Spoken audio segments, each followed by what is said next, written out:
అయితే మళ్ళీ అక్షరం తీసుకోండి. స్వామి సావుకారు గారి కోసం చెప్పారు, అక్కడ కళావతి లీలావతి కోసం చెప్పారు, అలాగే ఉల్కంపూడి మహారాజు గారి కోసం చెప్పారు. ఇంకా ఈ వ్రతాన్ని ఎవరు ఆచరించారు అని చెప్పేసి అడిగారు అనమాట. అడిగితే తుంగధ్వజుడు అనే మహారాజు గారు పంచమధ్యాయంగా చెప్తున్నారు అన్నమాట అండి. తుంగధ్వజుడు అనే మహారాజు గారు ప్రతిరోజు కూడా ఆయన ఉన్నటువంటి రాజ్యంలో ప్రతి దేవాలయానికి వెళ్ళి నిత్యము కూడా యజ్ఞ యాగాదులు, అలాగే పూజలు, అభిషేకాలు, దాన ధర్మాలు చేస్తూ ఉండేవాడు అనమాట అండి. అయితే ఈ తుంగధ్వజుడు అనే మహారాజు గారికి మొత్తం 9 సంతానం మాట అండి, 9 కుమారులట. అలాంటి మహారాజు గారు ప్రతినిత్యం కూడా నిత్యార్చన చేసుకుంటూ ప్రతిరోజు కూడా తన రాజ్యంలో ఉన్నటువంటి బిడ్డలందరూ కూడా ఇతను తండ్రి వల్లే, వాళ్ళ బిడ్డల వల్లే ఆచరణ చేస్తూ ఆ యొక్క రాజ్యాన్ని పరిపాలిస్తున్నారట. అయితే తుంగధ్వజుడు ఒక రోజు నాకు షికారుకు వెళ్ళాలని చెప్పి మనసులో కలిగిందట. అంటే ఆయన అడవుకు వెళ్ళి జంతువులు వేటాడాలని, అంటే షికారు అంటారు అన్నమాట రాజుల్లో. ఆ షికారుకు వెళ్ళాలని చెప్పేసి మనసులో కలగానే మంత్రి గారిని పిలిపించి మంత్రి గారు చెప్తున్నారు, రాజుగారు ఏమండి మంత్రి గారు, నేను షికారుకు వెళ్తాను, నాకు ఏర్పాట్లు చేయండి అన్నాడండి. ఎప్పుడైతే ఏర్పాటు చేయండి అన్నాడో వెంటనే ఈ యొక్క మంత్రి గారు రాజుగారికి కావాల్సినంతా కూడా సమకూర్చారు. అడవికి వెళ్తూ కొంతమంది భటులని రాజుగారి వెనకాల పంపించారు, కొంతమంది భటులు రాజ్యంలో ఉన్నారన్నమాట అండి. అయితే రాజుగారు షికారు మొదలు పెట్టారు, అడవిలోకి వచ్చేసారు, అడవిలో ప్రవేశించారు. ప్రవేశించగానే కొంత దూరం వెళ్ళేటప్పటికి ఎక్కడా కూడా ఒక జంతువు దొరకలేదు. అయితే భటులతో అంటున్నారు, ఏమన్నారంటే, నా ఇల్లారా నాకు ఒళ్ళు అలసిపోయింది, నేను అలసట తీర్చుకుంటాను, గుడారం ఏర్పాటు చేయండి అన్నాడండి. ఎప్పుడైతే గుడారం ఏర్పాటు చేయమన్నారో వెంటనే రాజుగారికి కావాల్సిన గుడారం ఏర్పాటు చేశారన్నమాట అండి. ఎప్పుడైతే ఏర్పాటు చేశారో ఆ గుడారానికి ఎదురకుండా కొంతమంది యాదవులు మరేడు చెట్టు కింద కూర్చుని వ్రతం చేసుకుంటున్నారు. ఆ యొక్క వ్రతం చేసుకున్న సమయంలో మన రాజ్యంలో ఉన్నటువంటి రాజుగారు మహారాజు గారు మన గ్రామం దగ్గరికి చేరుకున్నారు అనగానే వల్లులందరూ కూడా ఆ వ్రతాన్ని ఆఫ్ చేసి రాజుగారి దగ్గరికి వెళ్ళి సగౌరవంగా ఆహ్వానించారు. ఆయన మహారాజా తుంగధ్వజుడు, ఆ మహారాజు గారి నామధేయం తుంగధ్వజుడు అని నామధేయంతో పిలవలేదు. రాజా మహారాజా నేను వ్రతం చేసుకుంటున్నాను, నా వ్రతాన్ని దగ్గరికి వచ్చి మీరు ఆశీర్వదించండి అని మహారాజు గారిని గౌరవంగా ఆహ్వానించారు. ఎప్పుడైతే ఆహ్వానించారో ఈ రాజుగారి గర్వంతో నేను చేస్తే మీరు రావు తప్ప మీరు చేస్తే నేను రాకూడదు అని అనగానే ఈ నారాయణుడు తప్పు కాసాడు మాట అండి. ఎప్పుడైతే తప్పు కాశాడో సరే రాజుగారిని తిరస్కరించకూడదు కదా, వీళ్ళు నోరు మూసుకుని వెళ్ళిపోయారు. గొల్లలందరూ కూడా వెళ్ళిపోయి వాళ్ళు యథావిధిగా కార్యక్రమం చేయాల్సిన కార్యక్రమం చేసుకుంటున్నారు. అయితే కథ సమాప్తి అయిపోయింది. స్వామివారి దగ్గరికి వచ్చారు. వచ్చి స్వామి మీరు వ్రతం దగ్గర రాలేదు, ఈ ప్రసాదం తీసుకోండి, అక్షతలు తీసుకోండి అన్నాడండి. అప్పుడు కూడా ఈ యాదవుని ఎవరో రాజుగారిని అడిగారు. అడిగితే రాజుగారు అంటున్నారు, నేను దానం చేస్తే నా చేయి పైన ఉండాలి తప్ప నేను ఎప్పుడు చెయ్యిలా పట్టకూడదు అన్నాడు. అంటే రెండోసారి తప్పు అయిపోయింది. ఇంకా అక్కడతో నారాయణ క్షమించలేదు. క్షమించకుండా స్వామి మీ ఇష్టం, ప్రసాదం తీసుకున్నా మీ ఇష్టమే, తీసుకోకపోయినా మీ ఇష్టమే, కనుక మా కర్తవ్యాన్ని మేము నిర్వర్తించున్నారు. అయితే ఈ రాజుగారు అడవిలో ఉన్నారు. అక్కడ రాజ్యంలో ఉన్నటువంటి 100 కుమారులు చనిపోయారు. అయితే అక్కడ విషయం ఈ రాజుగారిని ఎత్తుక్కుంటూ కొంతమంది భటులు వచ్చి రాజుగారికి ఈ విషయం చెవులో చెప్పారు. ఏమంటే మహారాజా నీ 100 కుమారులు చనిపోయారు ఉన్నారు, అలాగే నీ రాజ్యం కూడా ఇతర రాజు పాలైపోయే పరిస్థితి వచ్చింది అనగానే అప్పుడు ఈ రాజుగారు ఆలోచిస్తారు, అయ్యో నేను ఏం చేశాను, ఈ యొక్క అడవిలో రాకముందు ఎన్నో దేవాలయాలకి యజ్ఞయాగాలు చేశాను, అభిషేకాలు చేసి దానాలు చేసి ధర్మాలు చేశాను అని చెప్పి ఎన్నో విధాలుగా ఆలోచిస్తున్నారు. కానీ ఇక్కడ ఎవరో పిలిచారు అన్న విషయం వారికి తెలియలేదు, ఒక అంతరికాన్ని గుర్తురాదు. ఇక్కడ మనం తెలుగు సామెత చెప్పుకోవాలంటే రాజుగారి సొమ్ము రాళ్ళపాలు అని చెప్పేసి ఒకటి ఉందండి. అలాగా రాజుగారికి ఏ రాజు దొరికిన ఒక్కలాగైతే ఇస్తారో ఈ యొక్క పూజ విషయం తెలియలేదు. కొంతసేపటికి గుర్తొచ్చింది, ఎవరో నన్ను పూజ కోసం పిలిచారు, ఆ యొక్క పూజ విషయాన్ని నేను తిరస్కరించాను అనగానే పరుగున ఆయన అక్కడికి వెళ్ళాడు మాటండి. ఈ గొల్లల దగ్గరికి వెళ్ళాడు. వెళ్ళి వీళ్ళ దగ్గరికి వెళ్ళి ఆయనలారా మీరు ఏదో పూజ చేశారు, ఆ దేవుడి పేరు ఏంటి, ఆయన ఎవరో ఏంటి సమస్య అని అడిగారు. అడగగానే వెంటనే అప్పుడు మీకు అవకాశం దొరికింది. ఆయన మహారాజా మేము మీ రాజ్యంలోనే ఉన్నాం, మా గ్రామం ఈ రోజు ఇంత సుభిస్థంగా ఉన్నదంటే మా గ్రామంలో ఉన్నటువంటి ప్రజలందరూ కూడా సుఖశాంతులతో ఆయుర ఆరోగ్యాలతో ఉన్నారంటే ఆ యొక్క నారాయణుడి యొక్క అనుగ్రహమే. ప్రతినిత్యం కూడా మేము నారాయణకి పూజ చేయండి, ఎటువంటి కార్యక్రమం చేయం, మా యొక్క గ్రామంలో ఎటువంటి కరువు కాటకాలు లేవు, మేము మీ రాజ్యంలో ఉన్నాం, కానీ మేము నిత్యం ఈయన ఆచరించడం వల్ల మా గ్రామం సుభిస్థంగా ఉండగానే అయితే నేను కూడా పూజ చేయవచ్చా అని అడిగారు మాట్లాడినప్పుడు ఈ మహారాజు గారు. అయితే ఎంత మహాభాగ్యం స్వామి, మీరు కూర్చొని మేము చేయిస్తా ఉన్నాను, మహారాజు గారి కార్యక్రమం మొదలుపెట్టారు. ఆయన అష్టదిక్పాలకు నకుల దగ్గర ఇంద్ర మొత్తం అందరూ కూడా ఆచరించారు. అలాగే కథ ప్రథమ జయంతి ఈ యొక్క పద సమాప్తి అయ్యేటప్పటికి ఎలాగున్న రాజ్యం అలాగ అయిపోయింది. 100 కుమారులు అందరూ బతికారు అన్నమాట అండి. అయితే ఈ యొక్క తుంగధ్వజుడు ఈయన అన్నాడు బట్ ఆ రోజు ఆ వ్రతంలోనే మహత్యం చెప్పాడు. నేను బతుకున్నంత కాలం కూడా వీధి వీధికి వాడవాడికి కూడా ఒక నారాయణ స్వామి దేవాలయం నిలబెడతాను, ప్రతిష్ఠ చేస్తాను, ప్రతి వాళ్ళ చేత నారాయణ అనే నామాన్ని చెప్పిస్తూ ఉంటాను, ఈ విధంగా చేయిస్తూ ఉంటానని చెప్పి అనగానే ఆయన తుంగతులు బతుకున్నంత కాలం కూడా స్వామి వ్రతాన్ని ఆచరించినందు పరమ మోక్షం పొందారు. ఈ విధంగా కాలంలో పంచమధ్యాహ సమాప్త శ్రీమ సత్యనారాయణ స్వామి దేవతా బ్రహ్మ 5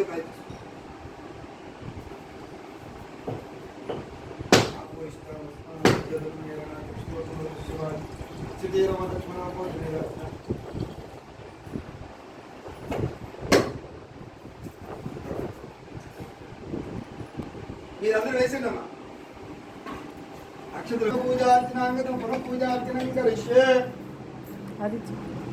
అస్యజమాన కౌండిన్య సగోత్రమో సాదిత్యానంద సింధ షడ్గుణానందేశ పుత్రాన్నో పుత్రికాన ఆరుద్ర నక్షత్రముగా పుత్రానాథ ప్రోవత నక్షత్రముగాంగత పునః పూజార్చనం కరిష్యే శ్రీ విర్మ సత్యనారాయణ స్వామి దేవతాభ్యో నమః.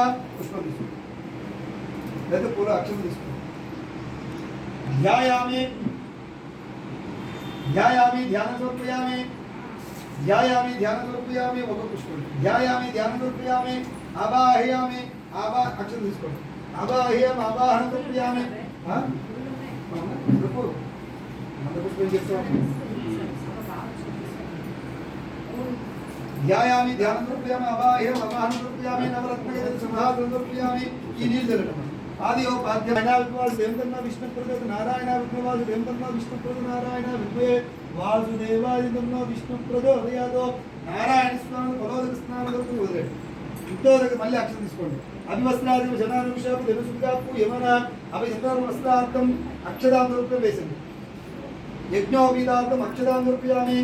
గంధద్వారాంధ్ర పుష్పం ఉంచేసి గంధం వేసింది. గంధద్వారాంధ్ర దృశ్యామిశ్వరేకుంద్రో భూతానాం తావ్యపేసింది చందనార్థం చందన చూప్యామి. మళ్ళీ పుష్పం తీసుకుంటాం. ఆయన పైన దౌర్భాగ్యం ఉంది పుష్పదాసే అలంకరణార్థం ఆభరణార్థం పుష్పం సమర్పయామే. పుష్ప ఎక్కువ 2 అక్షరాలు పట్టుకొని చెప్తారు. ఓం నారాయణాయ నమః. ఓం నారాయణ నమః. ఓం సౌరవే నమః. ఓం సులభానిత్యాయ నమః. ఓం శంకరచక్రాయ నమః. ఓం సులభాని నమః. శంకరాయ నమః. గరుడధ్వజాయ నమః. నారసింహాయ నమః. జగన్నాథాయ నమః. శ్రీవల్లభాయ నమః. చిత్తమూర్తియే నమః. వ్యోమకేశాయ నమః. ఋషికేశాయ నమః. గరుడధ్వజాయ నమః. నారసింహాయ నమః. మహాదేవ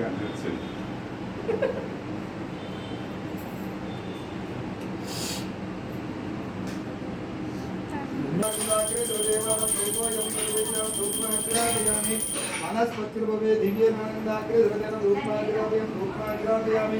అక్షరం తీసుకోండి. రూపాగ్రావ్యం దీపాలు సాక్షాత్ దీపం దర్శయామలో దీపాన్ని. ఓం నీళ్ళు. ఓం భోర్భు విశ్వాహ తత్సవితుర్వరేణ్యం భర్గో దేవశ్రీమేహనీయో అయో నః ప్రచోదయాత్. సత్యం తత్వేన పరిశించమిదం స్మృతా విధాయతే. శ్రీ సత్యనారాయణ స్వామి పునః పూజాకృతే. ఓం ప్రణాయ స్వ ఉమానాయ సౌమ్యానాయ సుబ్రహ్మణ్య బ్రహ్మణేశ్వ. శ్రీ నారికేల కదలీ ప్రసహిత బీజాపతి తాంబూలం సమర్పయామి. నీరాజనం దర్శయామి. కలకత్తున కనిపించారు తాంబూలం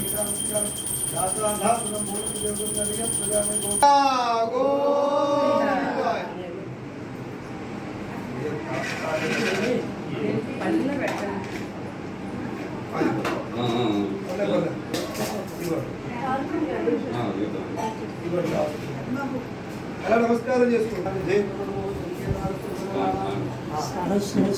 విశ్వతోముఖ సోత్ర ముక్తి వదంతి స్తన్నారాయణ వజ్రకవే త్రియగోద్భుతస్థాయ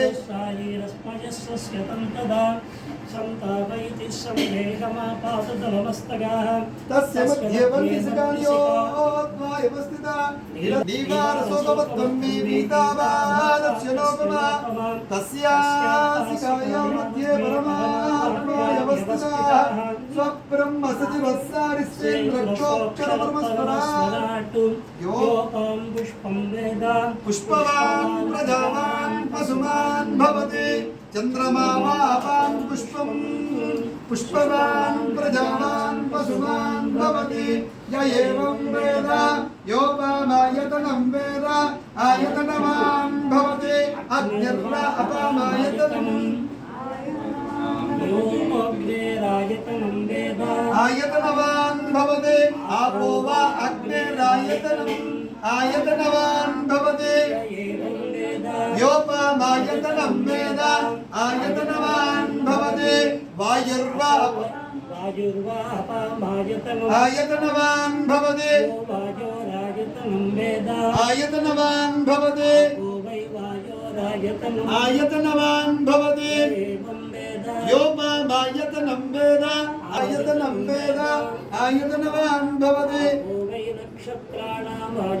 आयतनवान् भवति य एवं वेद योपामायतनं वेद आयतनवान् भवति पर्जन्यो वा अपामायतनम् यो पर्जन्यस्य आयतनं वेद आयतनवान् भवति आपो वै पर्जन्यस्य आयतनम् आयतनवान् भवति योपामायतनं वेद आयतनवाय वै श्रवणाय महाराजाय नमः ओम तद्ब्रह्मा ओम तद्वायुः ओम तदात्मा ओम तत्सत्यम् ओम तत्सर्वम् ओम तत्पुरोर्नमः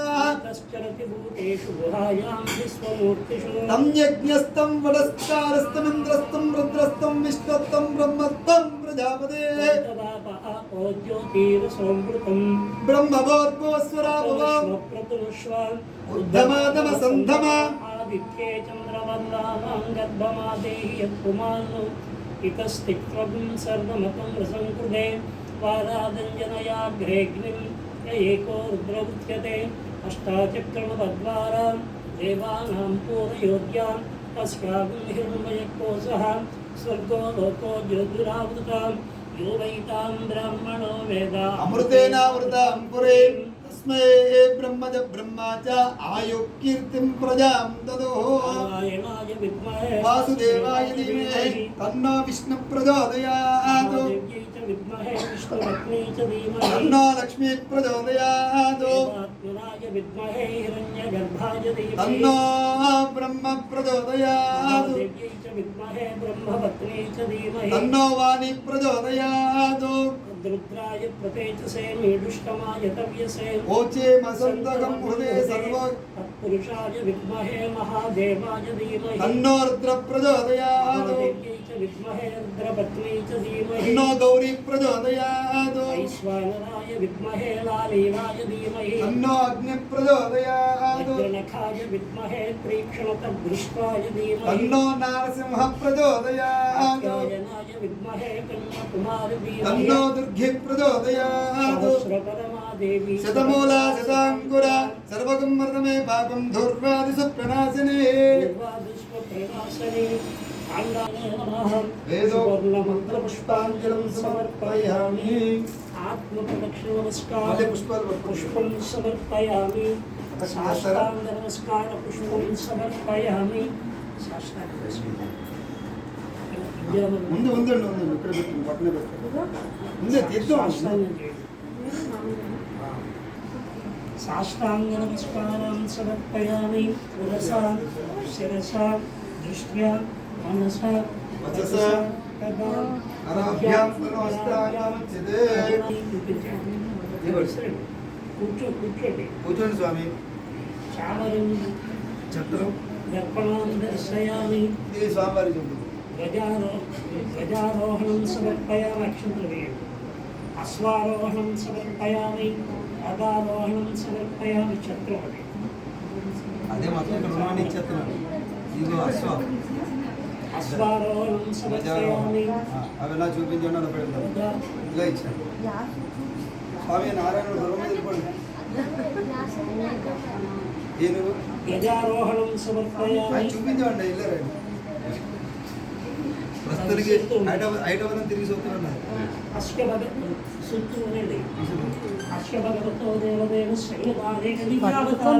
ఆది మధ్యాంధ్ర సకల భూమ